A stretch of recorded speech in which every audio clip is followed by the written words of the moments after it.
Ce 21 mai 2014, c'est une affaire hors norme que la cour d'assises de la Loire s'apprête à juger. Robe bleue électrique et visage d'ange, la femme qui prend place dans le box des accusés s'appelle Bettina Bot. Aussi fou que cela puisse paraître, cette jolie secrétaire de 43 ans, en apparence frêle et fragile, est accusée d'avoir abattu froidement son patron, Philippe Gléty, de 2 balles dans la tête. Il s'agit d'un assassinat par arme à feu. C'est un crime d'homme. Et il se trouve que l'auteur est une femme et qu'en plus de ça, c'est une femme élégante qui n'a absolument pas le profil de l'assassin. Difficile d'imaginer que cette femme ait pu faire ça un jour. Et pourtant, l'accusé plaide coupable. Alors pourquoi Bettina Bot a-t-elle commis un tel crime? Qui se cache derrière la jolie secrétaire en apparence inoffensive? Il la voit comme ça, et elle, bam, dans la tête. Elle aurait eu un fusil mitrailleur Kalachnikov, elle vidait les chargeurs. Heureusement que tous les gens qui dépriment, ils ne tuent pas leur patron, parce qu'il n'y aura plus un seul patron en France. Philippe Gléty est l'homme le plus infidèle qu'on connaisse. Il adore les femmes, il aime les femmes, il consomme des femmes. À un moment donné, je lui dis « Qu'est-ce qui se passe ?» Elle relève la tête, elle me regarde et elle me dit « C'est moi qui l'ai tué. »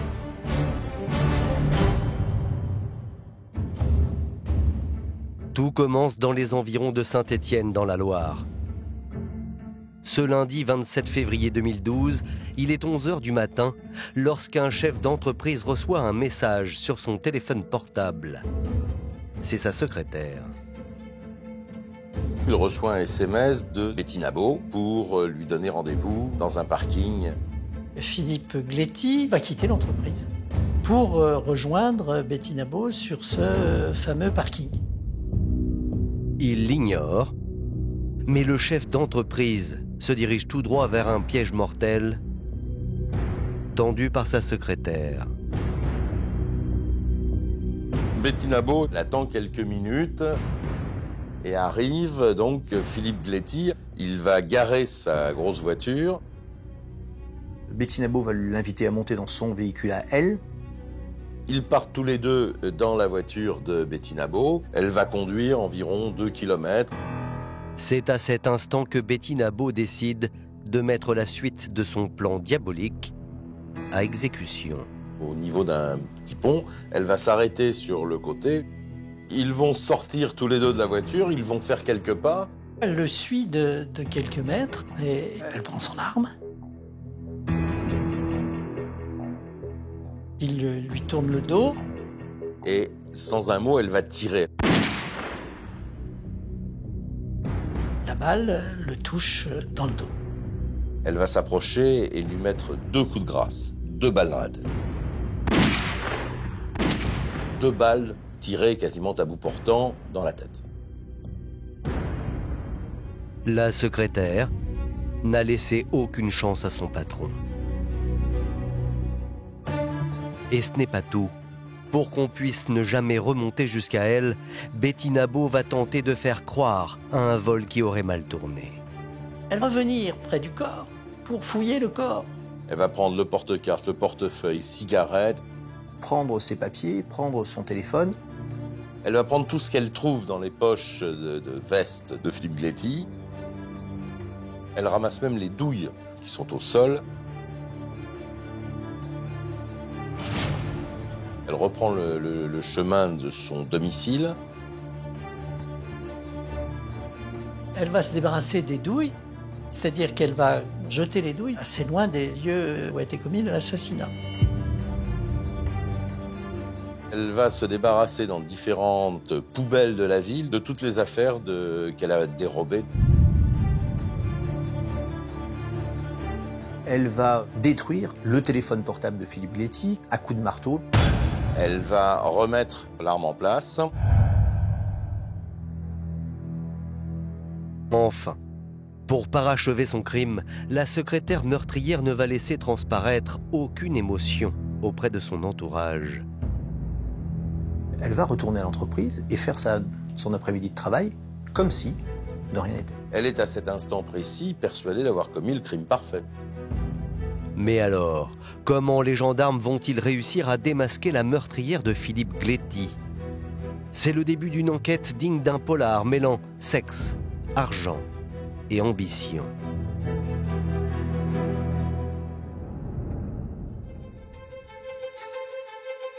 Car l'homme qui vient d'être assassiné n'est pas n'importe qui. En effet, à 47 ans, Philippe Gléty est marié et père de 2 jeunes filles. Mais surtout, la victime est le PDG de Princeps Alu, une entreprise de confection de fenêtres réputée dans la région. Philippe Gléty est un chef d'entreprise reconnu. Il y a une 50aine de salariés. Il a une entreprise qui marche très bien. Il va partir de rien. Il va avoir un succès très rapide au point d'en faire une des grandes entreprises de la région. Il a monté ça vraiment à la force du poignet et il a réussi à faire quelque chose d'assez exceptionnel. Pour Myriam, sa meilleure amie, Philippe Gléty était d'ailleurs très fier de son succès. Il disait, moi qui suis qu'un tout petit bonhomme, j'ai quand même réussi à faire manger 50 personnes, quoi. Princeps, c'était son rêve qui se réalisait. En moins de 10 ans, le PDG en pleine réussite est devenu un homme qui compte dans la région stéphanoise. Alors pour tout le monde, l'annonce de sa disparition par sa femme Stéphanie à la gendarmerie va sonner comme un coup de tonnerre. Stéphanie Gléty appelle les services de la gendarmerie parce que son mari a disparu maintenant depuis plus de 24 heures. La veille, Philippe Gléty a quitté son entreprise assez précipitamment et à partir de cet instant, plus personne ne l'a revu. Aussitôt, la disparition du prestigieux entrepreneur est prise très au sérieux par les enquêteurs. Et d'après Emmanuel, son ex-compagne, avec qui il a travaillé pendant 10 ans, Philippe Gléty n'était pas du genre à abandonner sa société. C'est quelqu'un de très rigoureux. Pour moi, c'était absolument pas son mode de fonctionnement de ne pas dire où il est, avec qui il était et ce qu'il faisait. L'entreprise était certainement un peu son troisième enfant. C'est pas du tout un homme qui va laisser filer l'entreprise, ou plus s'en occuper, c'est pas du tout son profil. S'il est inconcevable que le patron soit parti volontairement, pour sa meilleure amie, l'hypothèse d'un suicide est tout aussi invraisemblable. Il avait été marqué dès sa plus jeune enfance par un accident de vélo. Il aurait pu mourir. Et à partir de ça, il a compris que la vie tenait à peu de choses. Donc c'était un battant. Il apparaît comme quelqu'un qui, effectivement, brûle la vie, profite de la vie, qui a soif de la vie. Rien dans son comportement ne peut laisser penser qu'il aurait une quelconque tendance suicidaire ou à disparaître. Alors, pourquoi Philippe Gléty serait-il parti précipitamment sans en avertir ses proches? D'emblée, les enquêteurs ont un mauvais pressentiment. Pour les gendarmes, forcément, il lui est arrivé quelque chose. Et ils ont parfaitement raison. Car les enquêteurs ne vont pas tarder à découvrir que le PDG tant respecté a été assassiné.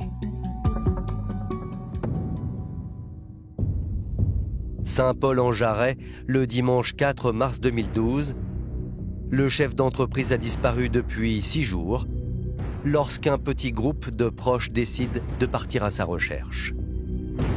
Les neveux, les nièces et quelques amis décident d'essayer de retrouver Philippe Gléty.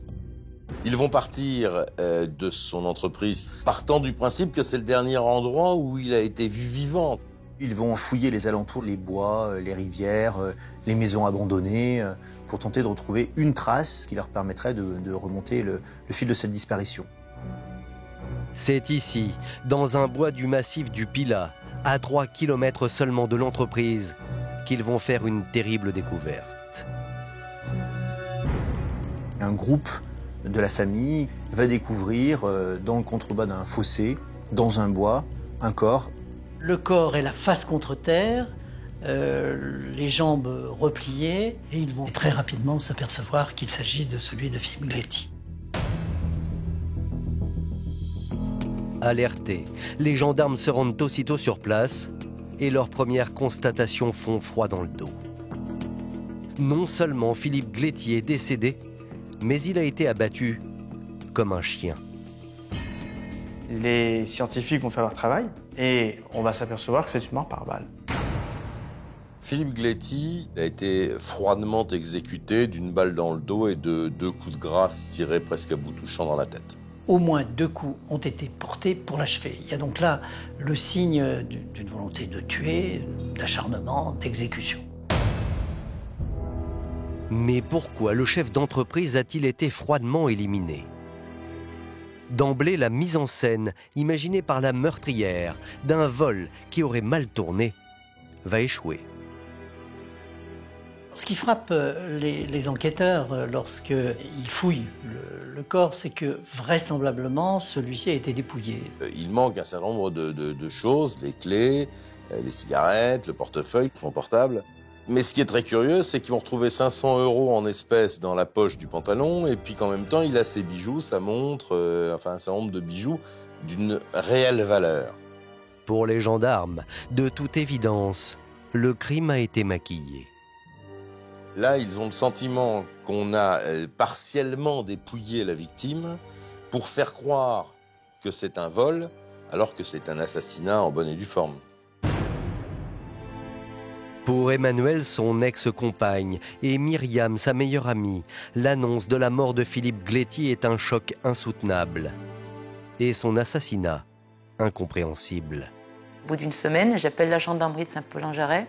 Et là, donc, j'ai une personne qui m'avertit qu'on a retrouvé effectivement la veille le corps de Philippe Gléty, donc dans les bois du Pilat. Le sol, il s'en trouve sous mes pieds et c'est un trou noir. De me dire que bon, que plus jamais je le verrai et que c'est fini et qu'il a quitté ma vie, j'arrive pas à le croire, c'est pas possible. Et là, je me demande quel est le monstre qui a pu donc abattre Philippe comme ça. C'est improbable. Pour moi, ça n'existe pas, quoi. Ça ne peut pas arriver autour de moi. Il est mort par balle. Qui lui a tiré dessus? Pourquoi? Comment? Qu'est-ce que c'est que cette histoire? Pour l'instant, l'assassinat du chef d'entreprise reste un mystère. Mais un nouvel élément va permettre aux enquêteurs de reconstituer ce qui a pu se passer le jour du crime. Assez rapidement, les gendarmes vont pouvoir retrouver la voiture de Philippe Gléty parce qu'il possédait une qui est équipée d'un système de géolocalisation. On est à environ 3 à 4 km du lieu où on a retrouvé le corps. Puis là, sur un parking, on retrouve le véhicule. Rien dans l'aspect du véhicule ne peut laisser à penser qu'il y ait eu agression ou qu'il y ait eu quoi que ce soit d'anormal. Donc, les enquêteurs vont se dire, le véhicule s'égare ici, sans doute avec Philippe Gléty au volant. Il a dû partir avec un autre véhicule et donc avec une autre personne.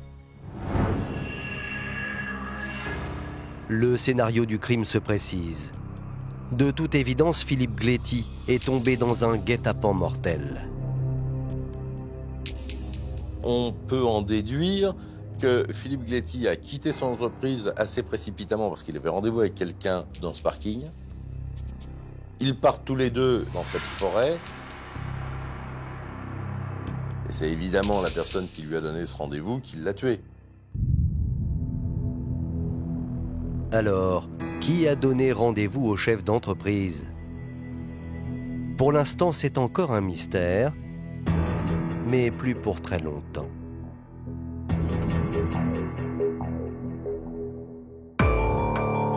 En fouillant dans le bureau du PDG assassiné, les gendarmes vont faire une découverte primordiale. Les enquêteurs vont saisir son agenda professionnel et vont s'apercevoir que sur cet agenda, il y avait, au jour de sa disparition, la mention BEB PTGL. BEB PTGL. Est-ce que c'est un langage codé? Qu'est-ce que ça veut dire? La curieuse abréviation est une énigme, mais les enquêteurs ne vont pas tarder à la résoudre. BEB, c'est Bettina Beau. Bettina Beau, c'est l'assistante directe de Philippe Gléty. Et PTGL, point général. Le seul rendez-vous noté sur l'agenda de Philippe Gléty le 27 février, jour de sa mort, c'est un rendez-vous avec Bettina Beau pour faire un point général. Alors, le point général entre le patron et sa secrétaire se serait-il transformé en point final? Désormais, les gendarmes ont une suspecte dans leur collimateur.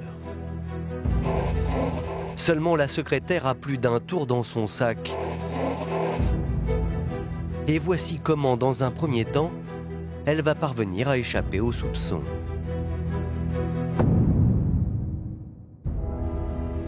Gendarmerie de Saint-Paul-en-Jarret. 2 jours après la découverte du corps de Philippe Gléty, Bettina Beau est convoquée par les enquêteurs. Et d'emblée, la secrétaire du PDG va tout faire pour se disculper. D'abord, elle explique qu'elle n'est pas une simple secrétaire, mais un rouage essentiel à la bonne marche de l'entreprise. Bettina Beau, elle fait partie, j'allais dire, de l'aventure professionnelle de Philippe Gléty depuis le début. Et lorsque Philippe Gléty va décider de créer sa propre entreprise, il va proposer à Bettina Beau de le suivre. Et Bettina l'accompagne depuis la constitution de cette société jusqu'au moment où cette société va connaître ses heures de gloire. Donc, ils partagent ce succès professionnel-là. Bettina n'est pas associée, mais elle se considère un petit peu comme la mère de la société Princeps Salut. Elle est la numéro 2 de la société. Elle s'occupe autant du secrétariat que de la comptabilité. Officiellement, elle est assistante de direction, mais en réalité, elle a un peu une fonction de directeur général. Elle fait tout ce qu'il ne fait pas. Quant au point général prévu au moment du crime, le bras droit de Philippe Gléty a une explication. Je devais voir Philippe lundi au bureau pour un point financier, mais je n'ai pas eu de nouvelles de lui.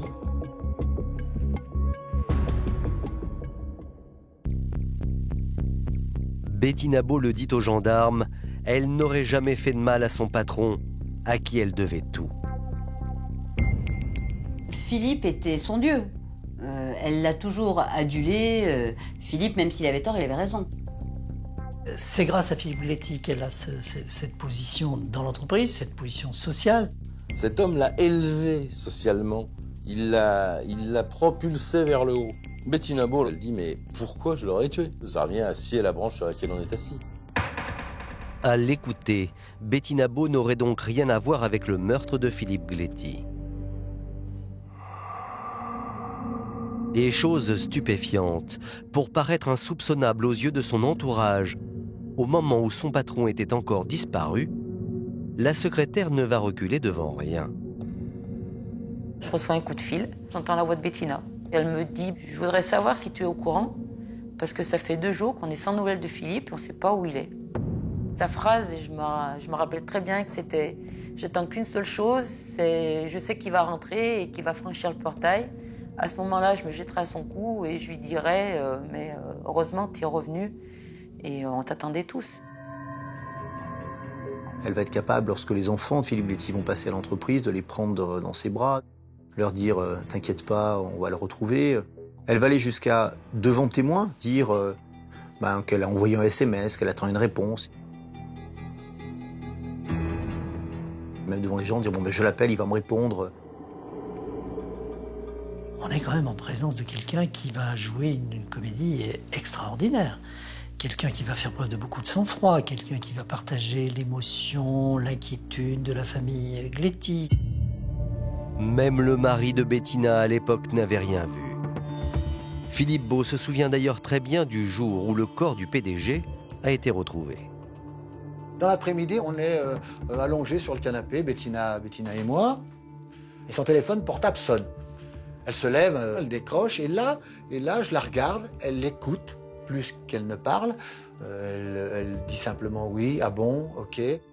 Et d'un seul coup, elle va s'effondrer. Elle s'effondre littéralement, elle s'accroupit, et elle commence à pleurer comme quand on reçoit une mauvaise nouvelle. Une fois qu'elle a raccroché, je lui dis, qu'est-ce qui se passe ? Et elle me dit, ils ont retrouvé le corps de Philippe Gléty et apparemment, il a des marques de balles. Elle est peinée. Elle a une attitude entièrement sincère. Elle trompe tout son monde. Personne ne peut imaginer que c'est elle qui a tué Philippe Gléty. Une secrétaire sous le choc qui adulait son patron. L'illusion est parfaite. Rien, tant sur le plan professionnel que sur le plan de sa relation avec Philippe Gléty, ne peut expliquer ou justifier qu'elle ait pu avoir vis-à-vis de celui-ci une réaction violente ou a fortiori une réaction meurtrière. À ce stade de l'enquête, Bettina Beau, pour les gendarmes, est totalement insoupçonnable. Et comme si cela ne suffisait pas, en bonne manipulatrice, Bettina Beau va orienter les enquêteurs vers d'autres pistes que la sienne.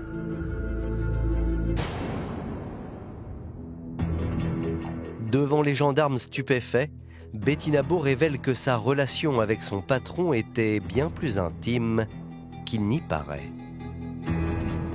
J'ai des relations sexuelles avec Philippe Gléty. Notre relation est amicale et sexuelle. En règle générale, lorsque je venais dans son bureau, il me disait « Viens voir derrière ». Il profitait de ces occasions pour se frotter à moi. Et les rapports commençaient ainsi. Et visiblement, les deux amants cachaient bien leur jeu. Leurs conjoints respectifs, Emmanuel Fayard, lorsqu'elle était la compagne du PDG, et Philippe Beau, le mari de Bettina, n'y ont vu que du feu. Ils étaient proches, professionnellement, mais comme j'avais confiance en elle, j'allais pas chercher plus loin. Jamais dans mon esprit, j'aurais pu penser que Philippe avait des relations avec Bettina. Je ne m'en suis jamais douté. Dans les bureaux de la section de recherche, la secrétaire rajoute qu'elle était loin d'être la seule maîtresse du PDG. Depuis que je le connais, il y a eu Sandrine, Emmanuel, moi, Patricia. Et puis je sais qu'il en voyait d'autres en même temps. Dans son audition, Bettina Beau va confier aux gendarmes que si elle n'est pas parfaite de ce côté-là, lui ne l'est pas plus qu'elle. Il a une vie sexuelle juste ahurissante. Et ce que les enquêteurs vont découvrir dépasse l'imagination. Derrière le brillant chef d'entreprise, marié et père de famille, se cacherait en réalité un séducteur qui multipliait les aventures extra-conjugales. Philippe Gléty est l'homme le plus infidèle qu'on connaisse. Il est marié d'un côté, et de l'autre côté, il y a cette espèce de démon qui sommeille en lui, qui fait qu'il est habité par le besoin d'avoir des relations sexuelles le plus possible, avec le plus de femmes possible. Il pense qu'à ça, il aime que ça. C'est un homme qui, fort de son succès, de sa capacité financière, de sa capacité à en mettre plein les yeux, va en profiter. Bon, il croisait une personne, s'il pensait que la similitude elle pouvait être faite et que ça passait avec la personne, il tâtait le terrain et puis vous voyez comment la personne répondait et si, comme lui dirait Michel Blanc, s'il y avait une ouverture possible ou pas, quoi. Et la femme de ménage de l'entreprise en sait quelque chose. Elle a elle-même fini par céder à ses avances. Notre rencontre s'est faite donc par le biais du travail, mais c'est vrai qu'au bout de 2-3 jours, j'ai senti qu'il y avait un truc qui s'était passé. On s'est rapprochés et on a fini par devenir amants. Philippe Gléty recrute ses maîtresses parmi son personnel. Il embauche des assistantes et ces femmes, pour peu qu'elles soient jolies, deviennent à un moment donné maîtresses du moment. Pire encore, les gendarmes découvrent un homme prêt à tout pour assouvir son appétit sexuel. La femme de ménage va plus loin encore dans ses explications lorsqu'elle est entendue. Elle raconte qu'il l'avait chargé à un moment donné de recruter des call girls pour avoir une partie fine, une partie à 3. À ce moment-là, nous, notre aventure, j'avais mis un terme parce sa façon de faire ne me plaisait pas, mais on était quand même restés amis. Mais donc, il avait besoin de rencontrer des femmes. C'est un DSK en puissance, quoi, très clairement. Alors, Philippe Gléty n'aurait-il pas été victime de son addiction aux femmes? À ce stade de l'enquête, à ce stade du dossier, les gendarmes hésitent en fait entre un mari jaloux qui serait venu régler le compte de l'amant de sa femme, ou bien tout simplement une maîtresse bafouée qui aurait exécuté son amant. La piste d'un crime passionnel se dessine. D'autant que les enquêteurs ne vont pas tarder à découvrir que ce n'est pas la première fois que le PDG Volage serait victime d'un homme trompé. En effet, en enquêtant sur les multiples conquêtes de Philippe Gléty, l'une d'entre elles attire l'attention des gendarmes. C'est Stéphanie, sa dernière femme. Celle-ci partageait auparavant la vie d'un autre homme qui pourrait être le meurtrier. Cet homme, le voici. Il s'appelle Philippe Trahen. Philippe Trahen nageait en plein bonheur jusqu'à ce qu'il découvre la liaison qu'entretenait sa femme avec le PDG. En voulant éteindre mon ordinateur tout simplement, elle était restée sur une messagerie où elle lui envoyait un mail qui n'avait aucune ambiguïté possible. Ce mail disait « J'ai 3 amours dans ma vie. Toi », écrit en majuscule, et mes 2 enfants. Et c'était adressé à Philippe Gléty. C'est comme ça que j'ai su qu'elle avait une relation avec lui. Pour l'époux bafoué, le choc est brutal. Aussitôt, il décide de mettre les choses au clair avec son rival. Ça n'a fait qu'un tour dans ma tête, et donc j'ai décidé de prendre ma propre voiture pour aller au sein de l'entreprise pour le rencontrer. J'avais pris avec moi un couteau à huître. J'étais pas là pour le tuer, je voulais simplement qu'il arrête de coucher avec ma femme. Selon Philippe Trahen, une fois sur place, la situation va dégénérer. Dès l'entrée dans l'entreprise, je l'aperçois, je le vois dans son bureau, et je suis rentré dans son bureau. Je me présente, je lui dis qui je suis, il se lève et il me passe voilà, vraiment en proximité. Et en me passant à côté, il me dit « Pauvre type, si tu sais pas tenir ta femme, moi j'y peux rien. » Et là, ça n'a fait qu'un tour dans ma tête. Il passait à côté de moi, donc je l'ai attrapé par le cou. Et j'ai sorti mon couteau de ma poche, je lui ai mis sur le cou, et je lui ai dit « Si, mon petit gars, maintenant on rigole plus, quoi. Que tu t'amuses avec d'autres, c'est ton problème, mais tu couches pas avec ma femme. » C'est un peu une pièce de Fédo, hein, où on voit le mari bafoué arriver avec un couteau, et il va menacer Philippe Gléty dans son bureau. Là, par contre, il a paniqué tout de suite, hein, donc il a eu peur. Il a appelé Stéphanie pour lui dire voilà, qu'il arrêtait tout de suite. Donc immédiatement, là, j'ai lâché le couteau et je suis reparti chez moi en me disant qu'il venait de rompre. Seulement voilà, Philippe Gléty lui a menti, car Stéphanie va divorcer pour se marier avec le PDG. Philippe Gléty va poursuivre sa relation qui était extra-conjugale et qui va devenir une relation amoureuse avec celle qui deviendra sa femme, Stéphanie Gléty. Train est trompé, quitté par sa femme, qui part définitivement, et on peut imaginer à ce moment-là qu'il ait, par un désir de vengeance, réglé le compte de Philippe Gléty. Philippe Trahen est interpellé, mais forcé de reconnaître qu'il n'a pas le comportement d'un meurtrier. Dès que j'apprends qu'il est mort, je sais tout de suite que je serai suspect. Et d'ailleurs, quand j'ai ouvert la porte, je leur ai dit « Mais c'est seulement maintenant que vous arrivez ?» Les enquêteurs ont face à eux un homme blessé, mais qui se dit incapable de commettre l'irréparable. Quand je l'ai attrapé pour lui mettre le couteau sous la gorge, je me reconnais pas en faisant ça. C'est pas moi. Mais surtout, l'analyse de son ordinateur va totalement innocenter Philippe Trahen. Il va expliquer précisément ses agissements à l'heure du décès de Philippe Gléty, à savoir qu'il était à son domicile, qu'il utilisait des moyens informatiques, et les exploitations vont démontrer qu'effectivement, il était bien à son domicile, qu'il ne pouvait donc pas se trouver sur les lieux du crime. Pour les enquêteurs, la piste du mari jaloux est une impasse. Une semaine après l'assassinat de Philippe Gléty, les gendarmes se recentrent sur l'entreprise. Car contrairement à ce qu'ils pensaient, Princeps Salut n'allait pas si bien, et c'est peut-être à cause de cela que le PDG a été tué. Au moment des faits, l'entreprise Princeps Salut va mal. les comptes sont dans le rouge. Quand on gratte encore une fois le vernis, il tombe. C'est-à-dire qu'elle va droit dans un mur, la société se casse la gueule. Il y a les fournisseurs à payer, on n'arrive pas à les payer. Il y a beaucoup de personnel et il y a peu de contrats. Donc, c'est une entreprise en difficulté. Et dans ce contexte de crise, il y a une personne dans l'entreprise qui vit très mal la situation. C'est Bettina Beau. Son mari, à l'époque, avait d'ailleurs remarqué un changement chez son épouse, aussi bien moral que physique. J'ai une femme qui devient complètement stressée, qui devient un véritable robot. C'est plus la jeune Bettina de ses débuts, quand on était ensemble, pétillante, volontaire. C'est plus ça.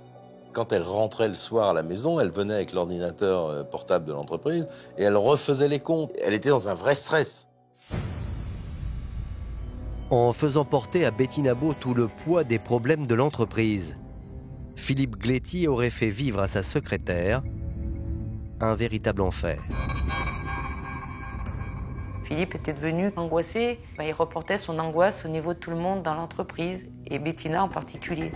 D'après ce que Bettina me disait, Philippe Gléty était de plus en plus dans le reproche. L'argent ne rentre pas, c'est de ma faute. Elle se sentait culpabilisée par Philippe Gléty. Il lui mettait énormément la pression. C'est souvent que le samedi, elle venait faire un peu des heures. Là, c'était fini, la rigolade des galipettes derrière le bureau. Là, c'était sur les comptes qu'on planchait. Et là, il rigolait plus. Alors, la secrétaire sous pression aurait-elle craqué au point de tuer son patron? Les gendarmes vont reprendre en fait tout le dossier et ils vont découvrir qu'il y a une personne qui leur a menti, qui leur ment depuis le début. Et cette personne, eh bien, c'est Bettina Beau. En effet, contrairement à ses affirmations, la secrétaire n'était pas la préférée du roi. Non seulement elle serait devenue le bouc émissaire du patron, mais surtout Philippe Gléty allait nommer quelqu'un d'autre pour le seconder. Il y avait des projets de restructuration en cours qui auraient fait qu'il y aurait eu un numéro 2 dans l'entreprise, mais pas Bettina Beau. Philippe Gléty a fait un constat qui est un constat de professionnel. Sa principale préoccupation, c'est la pérennité de son entreprise. Très vraisemblablement, elle n'a pas les compétences que requiert un numéro 2 d'une telle entreprise. En fait, Philippe Gléty était en train de vouloir se passer de Bettina Beau. Il commençait finalement presque à ne plus la supporter au sein de l'entreprise. Pour Bettina Beau, le coup est rude. Elle vit cette annonce comme une véritable humiliation. Lorsqu'on vient finalement lui dire « Ah, tu sais, entre guillemets, t'as fait ton temps, hein, on va prendre une autre personne pour te remplacer. » Ouais, cette jeune femme, elle en a gros. Elle n'a pas eu la reconnaissance qu'elle escomptait, et mieux que ça, on la remplace. Bettina Beau le vit mal parce qu'elle est avec Philippe Gléty depuis l'origine, et elle considère que ce poste de numéro 2 lui revient de droit. Cette nomination, Bettina Beau ne l'avait pas encaissée, n'avait pas supporté. Mais il y a pire encore. En interrogeant les proches de Philippe Gléty, les gendarmes vont découvrir que Bettina Beau n'aurait jamais occupé la place de numéro 2 qu'elle prétendait avoir. Bettina Beau, elle affirme depuis le départ qu'elle a un poste à très haute responsabilité et qu'elle est finalement le bras droit de Gléty. La réalité est tout autre. Philippe considérait Bettina comme une salariée, une simple salariée. Il ne l'a, en ma présence, jamais associée à sa réussite. Elle avait une implication, mais de là à dire qu'elle était la numéro 2 de l'entreprise, non. En fait, il y avait un number one et c'était Philippe Gléty, quoi. Il n'y avait pas de numéro chez Princeps, il y avait lui et puis les autres. Pour les gendarmes, c'est une révélation. Le masque de la secrétaire affabulatrice serait tombé. Et ils ne vont pas tarder à découvrir un nouvel élément accablant pour Bettina Beau. En analysant les comptes de la société de Philippe Gléty, les enquêteurs vont faire une découverte capitale. La secrétaire aurait piqué dans la caisse. Princeps a été victime de détournement de fonds. Des chèques qui étaient destinés à l'entreprise Princeps ont finalement été détournés par Bettina Beau et à des fins personnelles. C'est-à-dire qu'elle faisait des chèques à son ordre qu'elle encaissait sur son compte. Sur une période de 10 ans, Bettina Beau a détourné environ 40 000 euros, c'est-à-dire en moyenne 500 euros par mois.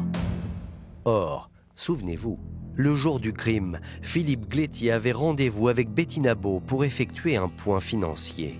S'il s'était aperçu que Bettina Beau avait commis ces malversations, la question que l'on peut se poser, c'est quel était le but du fameux point général.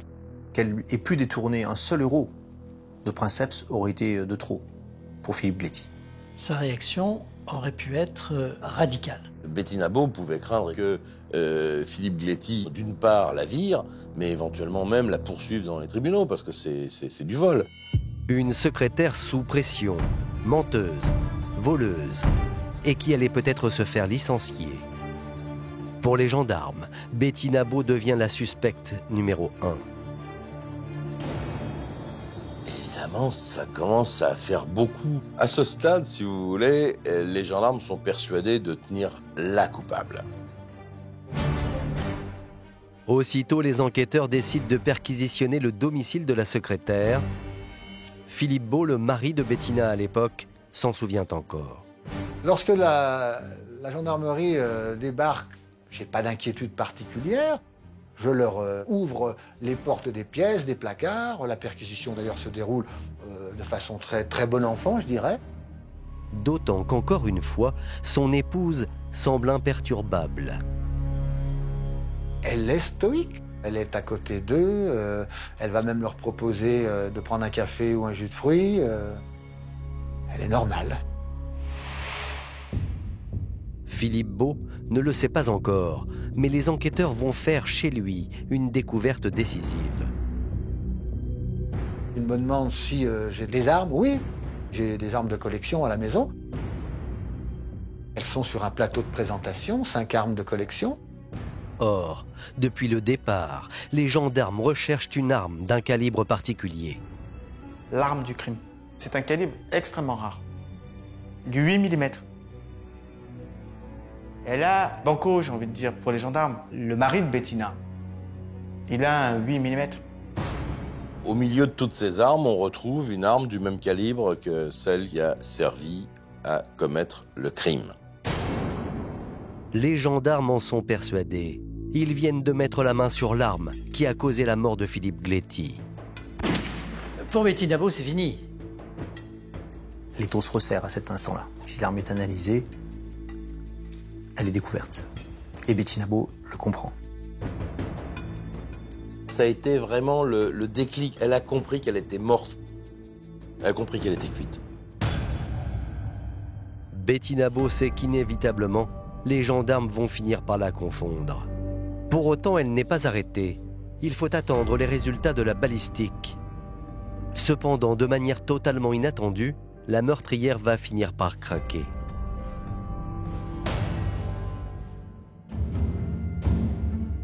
Le lendemain, gendarmerie de Saint-Paul-en-Jarret.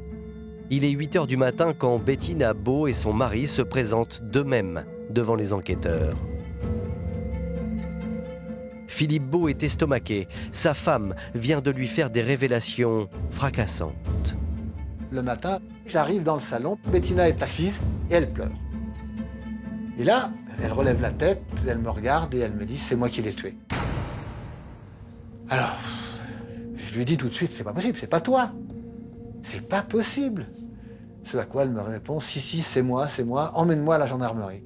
Philippe Beau est sous le choc, il n'a pas imaginé un instant que son épouse pouvait être responsable de la mort de son patron. Le monde s'est écroulé sous moi. J'ai l'impression que c'est pas ma femme qui est en train de me parler. Pas celle que je connais depuis 24 ans, c'est pas possible. C'est pas elle. Immédiatement, Bettina Beau est placée en garde à vue. La meurtrière, en pleurs, décide enfin de tout raconter aux gendarmes.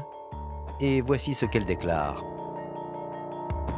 Je suis venue me dénoncer car c'est moi qui ai tué mon employeur Philippe Gléty. J'ai agi toute seule et je vais m'expliquer. Et Bettina Beau de poursuivre. Si elle a tué Philippe Gléty, c'est parce que son patron l'aurait poussé à bout. Fréquemment, nous avions des entretiens professionnels au sujet des difficultés bancaires. Il me mettait la pression, comme si c'était de ma faute. Je ne supportais plus cela. Je n'y arrivais pas. Elle décrit un patron assez odieux, quelqu'un de dur, parfois de méprisant.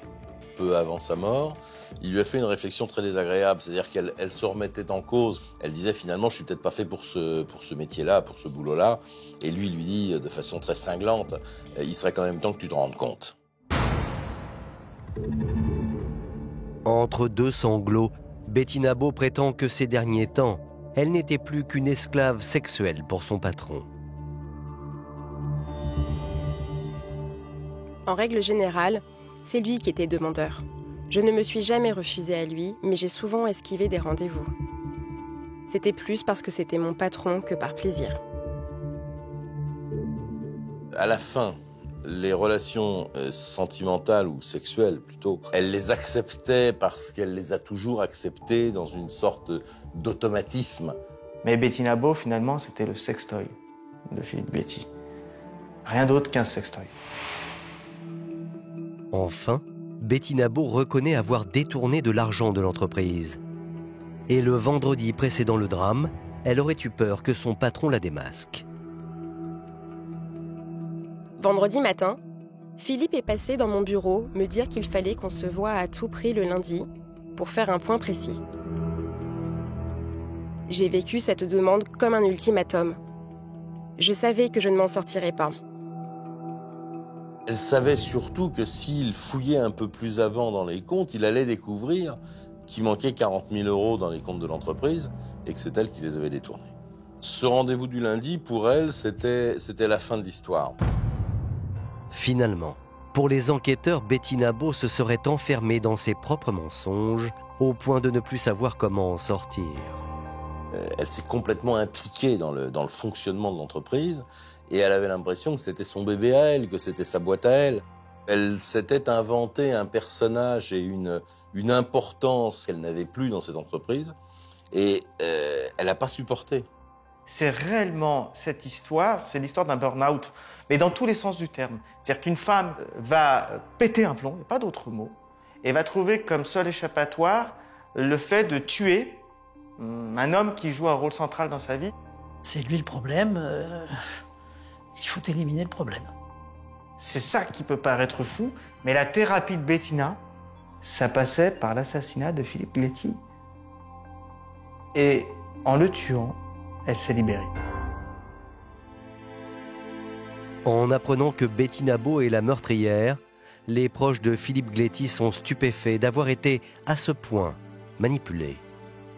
J'aurais pu imaginer n'importe qui, mais pas Bettina. Jamais dans mon esprit, j'aurais pu penser que Bettina aurait été capable d'un tel acte envers Philippe.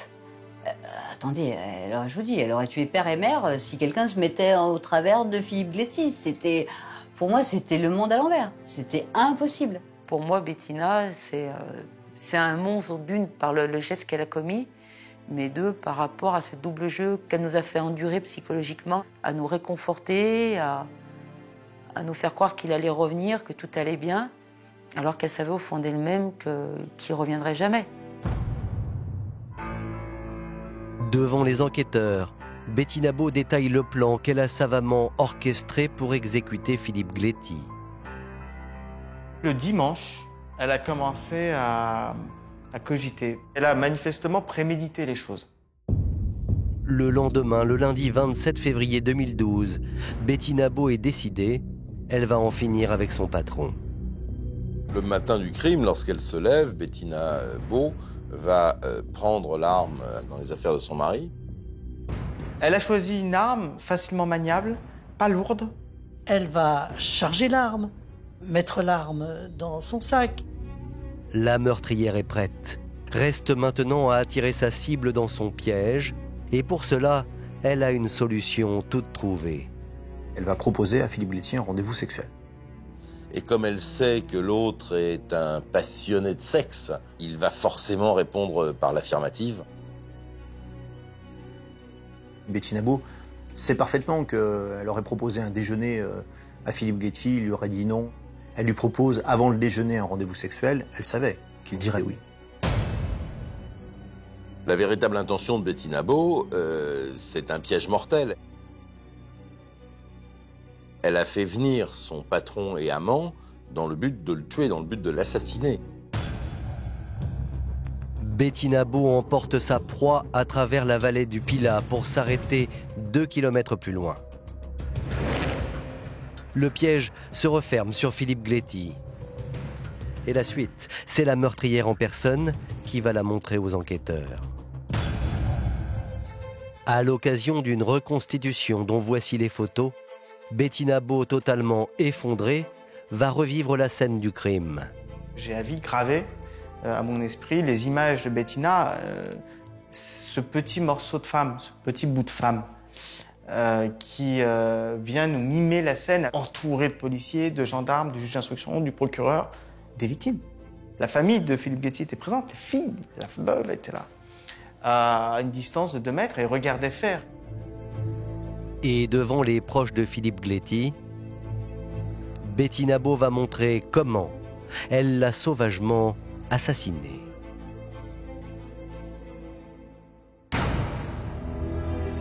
Elle prend son arme, elle tend la main, et alors qu'il lui tourne le dos, elle tire. La victime se retourne. Alors là, c'est tout qui va ressortir. La colère, de l'émotion, de la frustration. Elle a tiré, tiré, tiré, tiré, tiré. Tant qu'il y avait des balles, elle aurait tiré. Elle aurait eu un fusil mitrailleur Kalachnikov, elle vidait les chargeurs.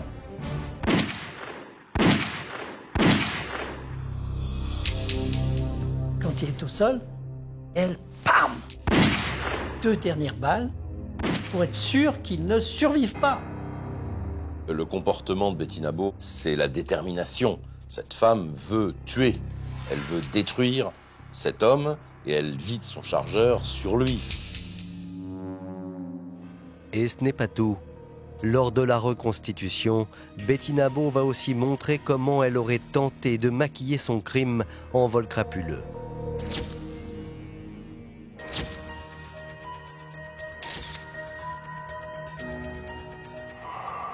Au final, la secrétaire meurtrière n'a commis que 2 erreurs. Oublier les 500 € en liquide dans la poche de sa victime et utiliser l'arme de son mari. Elle va récupérer l'arme du crime dont elle ne peut pas se débarrasser, puisque forcément, si cette arme disparaît, elle devient encore plus suspecte. Elle devait quand même imaginer qu'étant très proche de la victime, les gendarmes s'intéresseraient à elle un jour et que forcément on allait retrouver cette arme. Tribunal de Saint-Étienne, le 21 mai 2014, s'ouvre le procès de Bettina Bau. 2 ans après le drame, pour les proches de la victime, c'est la fin d'une interminable attente. Tout le monde au niveau de l'entreprise se demandait pourquoi elle l'avait tué et tout le monde est allé au procès. Il y a eu un jour où l'entreprise a carrément fermé et tout le monde y est allé parce que les gens attendaient le jour où Bettina devait donc parler et qu'elle explique pourquoi elle avait commis ce geste, parce que dans l'entreprise, personne ne comprenait. C'est une femme métamorphosée qui pénètre dans le box des accusés. Et d'emblée, la secrétaire, en apparence inoffensive, plaide coupable. Elle reconnaît les faits qui lui sont reprochés et elle accepte, avant même qu'elle ne soit prononcée, la sentence. Elle avait tout le temps la tête baissée, quoi. Elle ne regardait pas, comme si elle était parfaitement consciente de ce qui l'attendait. Elle assume vraiment son procès, c'est-à-dire intellectuellement, physiquement et moralement, elle assume son procès. Au fil de l'audience, le débat fait rage. D'un côté se dessine le portrait d'une femme au bout du rouleau qui se dit harcelée par un patron trop exigeant et insatiable. C'est vrai que de beaucoup donner pour l'entreprise et d'être à la fin, bon, plus ou moins toujours interpellée sur des soucis financiers et surtout aussi, bon, la situation sexuelle qu'elle avait plus ou moins acceptée. Moi, je sais que j'aurais jamais pu accepter une telle situation. Et de l'autre côté, celui d'une manipulatrice orgueilleuse qui non seulement a détruit la vie d'un chef d'entreprise, mais aussi celle de tous ses employés. Depuis la mort du PDG, la société est en train de sombrer. C'était notre patron, quoi. Et puis, on avait de très bonnes relations avec notre patron. C'était un bon patron. Elle a fait du mal à la famille, mais elle a fait du mal à 50 autres familles, quasiment, on peut dire. Oui, on souffre aujourd'hui, bien sûr. On souffre de ce qu'elle a fait, mais on souffre financièrement dans l'entreprise et on risque de perdre notre emploi incessamment sous peu. Donc, si elle n'avait pas fait cette bêtise, peut-être qu'on n'en serait pas là. Heureusement que tous les gens qui dépriment ou qui vont plus au boulot, ils ne tuent pas leur patron, parce qu'il n'y aura plus un seul patron en France. Le stress au travail, mais tout le monde le connaît. Philippe Gléty le connaissait. Je peux comprendre que ça l'ait poussé à bout, mais par contre, l'inacceptable, c'est le fait de l'avoir tué. Alors, Betty Nabot sera-t-elle sévèrement punie? Ou bien les jurés prendront-ils en compte le contexte particulier qui l'a conduit à son crime odieux? À l'issue des 3 jours d'audience devant la cour d'assises de Saint-Étienne, Betty Nabot a été condamnée à 18 années de réclusion criminelle. 18 années de réclusion criminelle, c'est énorme d'un côté, et en même temps, par rapport au crime, c'est vrai que c'est une peine plutôt indulgente. Techniquement, elle pouvait prendre la réclusion criminelle à perpétuité. Les jurés ont estimé que quelque part, le comportement de Philippe Gléty envers Bettina pouvait être constitutif d'une circonstance atténuante. Au final, pour tout le monde, la justice a rendu un verdict clément, mais juste. Elle va faire la peine qu'elle mérite. 18 ans, dans le temps, on se rend compte que c'est quand même énorme. Je ne peux pas lui pardonner parce qu'elle a fait trop de mal. Elle a fait trop de mal. Bon, non seulement elle tue un homme, déjà, ça c'est terrible, mais en plus elle fait du mal à des familles, elle détruit des familles. Personne ne mérite qu'on lui ôte la vie. C'est un gâchis pour l'absent, c'est un gâchis pour ses parents, c'est un gâchis pour ses enfants, c'est un gâchis pour l'entreprise. Les dégâts collatéraux de cet acte-là sont énormes. Aujourd'hui, Betty Nabot purge sa peine. Quant à l'entreprise Princeps Salut, elle n'a pas survécu à la mort tragique de son PDG. En octobre 2014, elle a définitivement fermé ses portes.